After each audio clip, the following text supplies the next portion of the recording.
इस क्वेश्चन में हमको दिया है ए बी सी डी एक स्क्वायर है और उसके अंदर एक इक्विलेटरल ट्रायंगल फॉर्म है डी ई सी।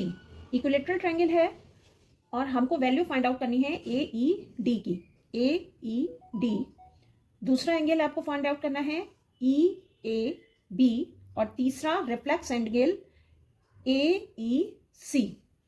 पहले हम ये एंगल निकालेंगे, एंगल ए ई डी यानी कि ये वाला।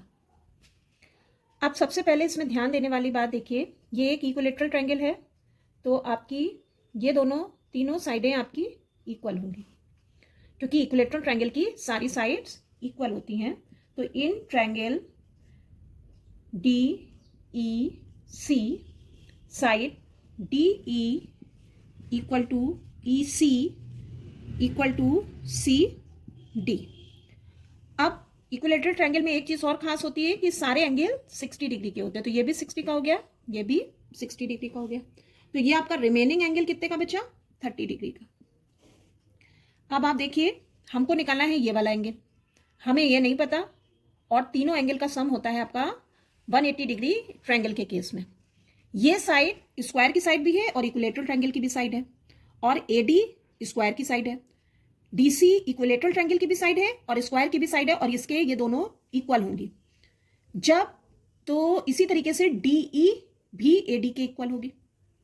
और एक प्रॉपर्टी इस्तेमाल होती है आपकी कि इक्वल साइड्स के सामने वाले एंगल जो होते हैं वो इक्वल होते हैं, यानी कि आपका ये वाला एंगल और ये वाला एंगल इक्वल होगा।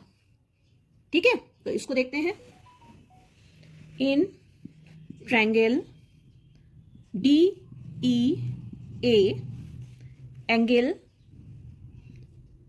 ए E D plus angle E D A plus angle D A E equal to 180 degree.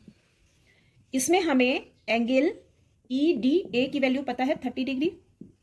ये दोनों एंगल हमारे इक्वल होंगे तो इसको लिख सकते हैं की जगह मैंने लिख दिया 2 angle A E D plus 30 degree equal to 180 degree.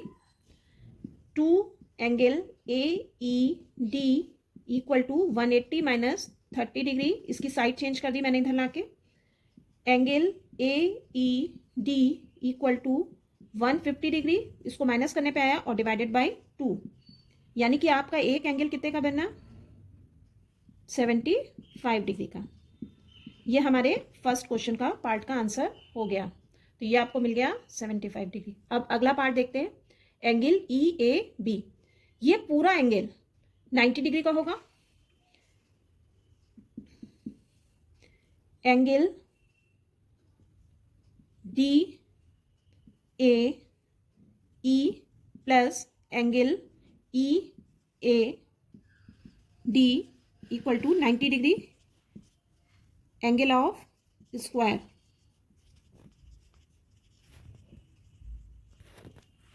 अब इसमें हमें ये दोनों एंगल पता है, ये एंगल 75 डिग्री का आएगा। अब ये दोनों एंगल 90 मिला के 90 डिग्री के होंगे। ये एंगल इक्वल था इसलिए 75 डिग्री का plus angle E A D equal to 90 degree, angle E A D equal to 90 minus 75 या फिर 15 डिग्री। अब हमको रिफ्लेक्स एंगल फाइंड आउट करना है ये वाला पूरा। ठीक है, तो ये हमारा मतलब हुआ कि पूरे फुल किसी भी। अब एंगल ए ई सी निकालने के लिए हम देखेंगे कि ये वाला एंगल हमें पता है 60 डिग्री और ये पता है हमें 75 डिग्री। एंगल ए ई सी आपका इक्वल होगा, टोटल एंगल की वैल्यू होती है 360 डिग्री।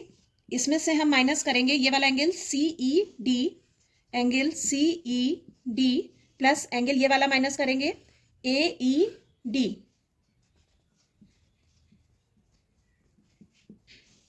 तो ये एंगल हो गया आपका सी ई डी। कितना दिया हुआ है? सी ई डी ये इक्विलेटरल ट्रायंगल के एंगल्स हैं तो 60 डिग्री। ये हम अभी कैलकुलेट करके निकाल के आए हैं 75 डिग्री। तो इसको सॉल्व कर लीजिए। 360 डिग्री माइनस 135 डिग्री इसको माइनस कर लीजिए, तो एंगल ए ई सी हमको मिल गया 225 डिग्री। उम्मीद है आपको ये क्वेश्चन अच्छे से समझ में आया होगा।